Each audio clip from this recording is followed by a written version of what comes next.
This whole show is about cock-rocking the NPR crowd.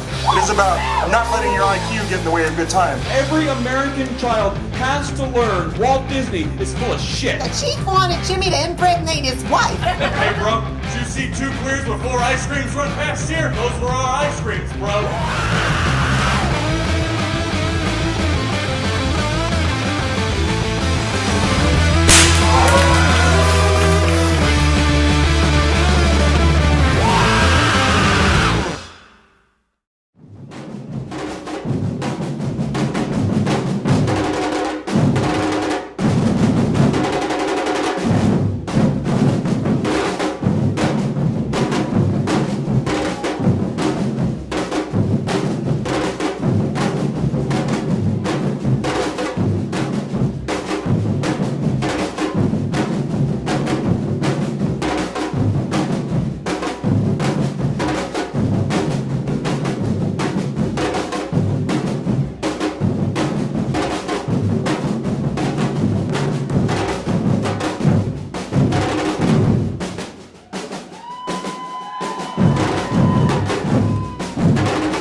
Batalá, right? Give it up for that shit.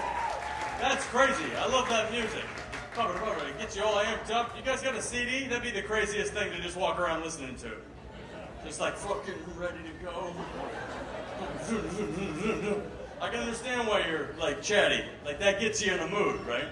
I've never wanted to fuck a whole marching band before. This is a new moment for me. Like, I know.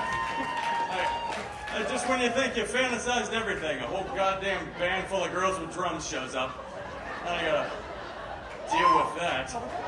Like, I know you're not a marching band, but that's all I have experience with in this context of music, so it's gonna be cut with that to a certain degree. Yeah, y'all are great. This happens to me a lot in New York. I live in New York City, and on the subway, and it's probably relatable to the subway here or the bus, like sometimes you'll just see a maniac on the bus fulfilling his role of being a maniac and driving everybody crazy and scaring the shit out of everybody. And or like he's like upset, and you see some other people all upset about the same issue. You'll see like a cute young girl with like her luggage, and she's just like, I'm just trying to survive. And this guy is there spitting and growling. And in your mind, you make a line, right? You draw a line. You're like, okay, I'm gonna let this go. If that guy starts shoving that girl or spitting on people, I'm gonna throw my jacket over his head and start punching his face or whatever. Like, and then you don't, right? Because he just wanders off and goes and fucks up somebody else's life. But after he's gone, everybody's still nervous. There's still a weirdness in the air. And you keep looking at that pretty young girl, and you're like, why is that girl so upset? Like, she's still nervous. It's like, because you won't stop looking at her. In your mind, you're just trying to think about her, but in her head, she's like, here's psycho number 2 I gotta worry about staring at me, but in your head, you're like, I'm gonna protect you. I'm never gonna let anything happen to you. You're gonna be all right around me. And that's what gun people are. That's what they are. They think they're the good guy. They're like, the planes flew into the buildings, and it could happen at fucking any time, so I'm gonna get all the guns, and I'm gonna wear camouflage all the time, because any moment, the shit could go down. I need to know how to make a trip line. So like that's their logic. And we're like I understand that it's a big heavy-duty issue. And I'm going to tell you this. I'm from Houston, Texas, or Houston, or however you want to say it. I got a shaved head and I'm wearing this shirt. I'm not opposed to guns. But I do think they should be incredibly difficult to get. And it's very hard for you to argue with that logic. Like, you can't tell me you need a gun now that you can't call the cops for. Right? You can't be like, I need a gun immediately. It's like, well, maybe you should call the police. It's like, no, it's a whole thing. It's like, that's not a good excuse. Yes, you should be able to have your guns, but you should have to jump through some hoops. You should definitely have to jump through some hoops. And the crazier the gun, the crazier thing you should have to do. Like, if you have a pistol, fine, you wait the 5 days, you go and you get the thing. But if you go to somebody's house and they have a bazooka, you're like, why the hell did you get a bazooka? How did you do that? It's like, well, it cost me $15,000, and I had to teach absolute zero to a cafeteria full of ADD kids during lunch, and I have to do it every year to keep it. So, like, I understand. Anyway, I'm going to give it back to these guys for a bit, and I'll see y'all after a while. Thank you.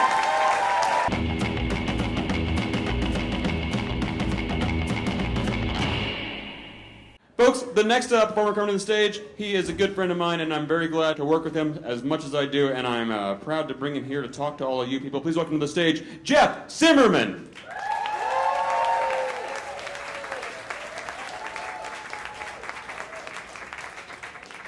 Howdy, friends. It's cold here. Has it been hot down here lately? Like, I lived in DC for a couple years, and the heat here is like when a dog the size of the universe wants something from you, and it's just like till September. And I was with my girlfriend at the time. I'd moved to New York. It was a long-distance relationship. And I was at a coffee shop in Arlington, Virginia called Murky Coffee. Yeah, wait, hang on. Curb your enthusiasm. Because when it's hot, I'm going to tell you a little something about myself. When it's real hot, I like to drink my favorite coffee drink. That's a triple espresso over ice.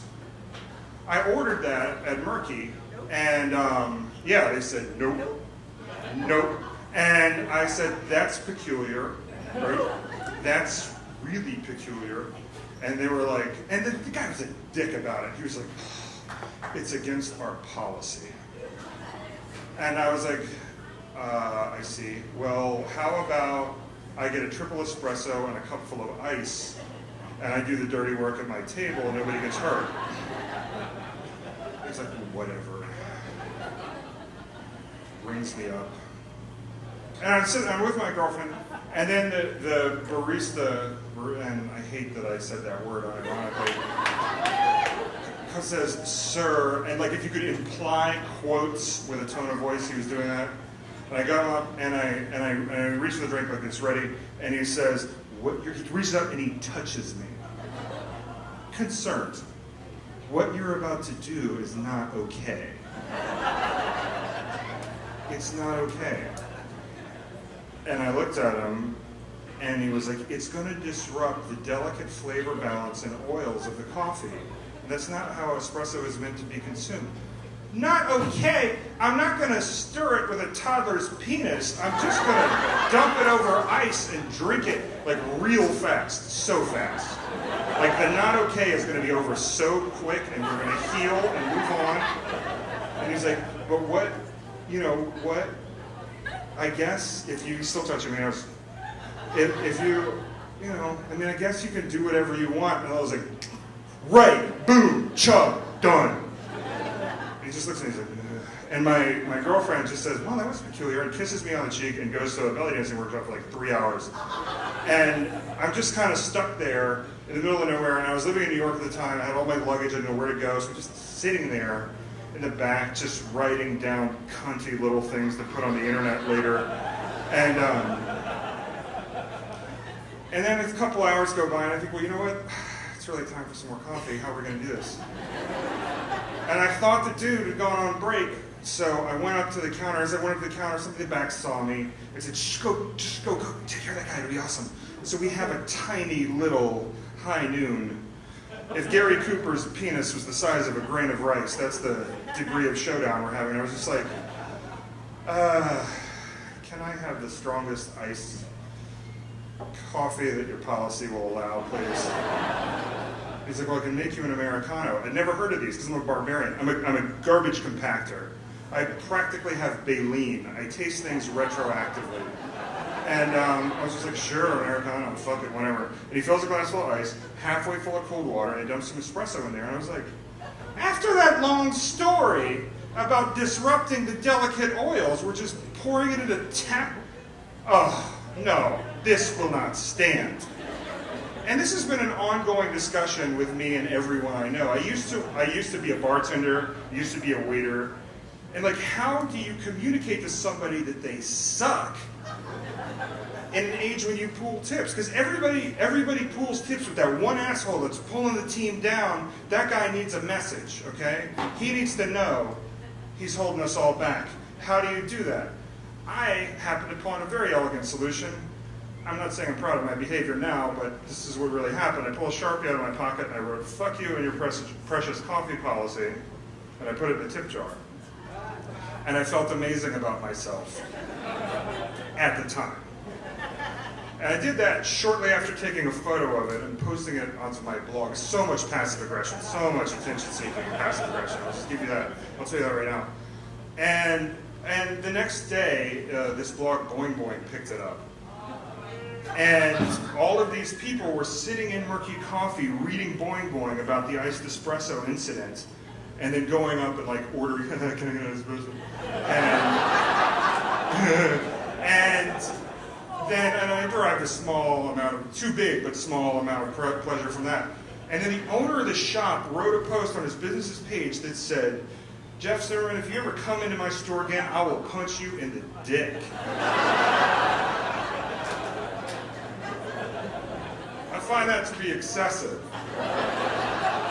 I mean,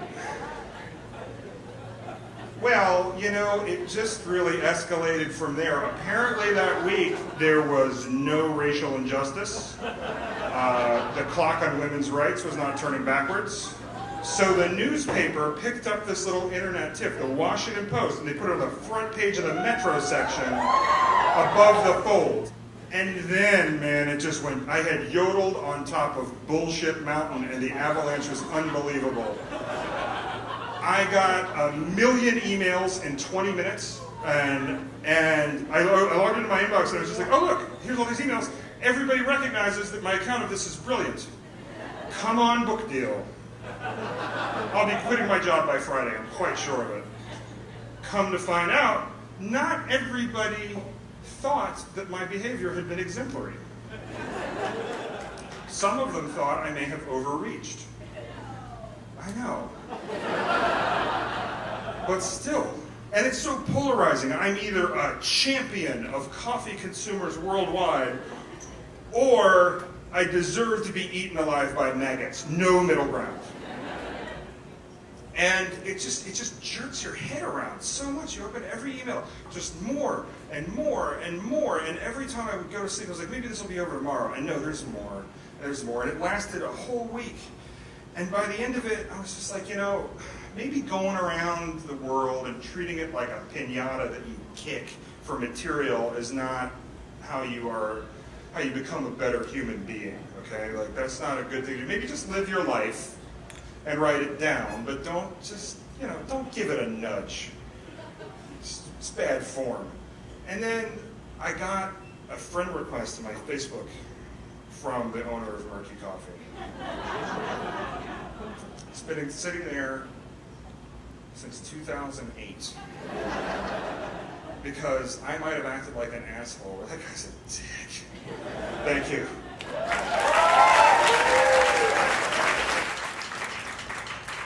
I got good news and I got bad news. The bad news is the show's almost over. The good news is coming back to the stage is Corvette LeFace with Batalá. Keep screaming, scream. Keep going, come on.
see everybody. There's Batalá.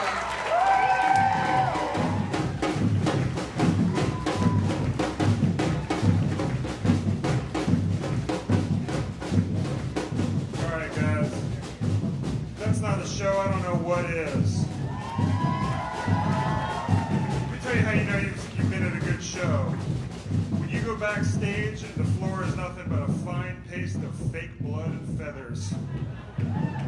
All right, thank you so much for coming. Jesus Christ, this is incredible. All you guys are great. Some more for Batalá. Let's come on up back. Come on back, Brad. Corvette LeFace, back up here. Brad Lawrence to the stage. Cindy Freeman, come on. Paul Oddo, let's have it. We're not gonna bow, that's weird. But we're gonna, you know, instead of bowing, we're just gonna be getting dropped down stage. So why don't y'all stick around and join us? Thank you so much. Good night.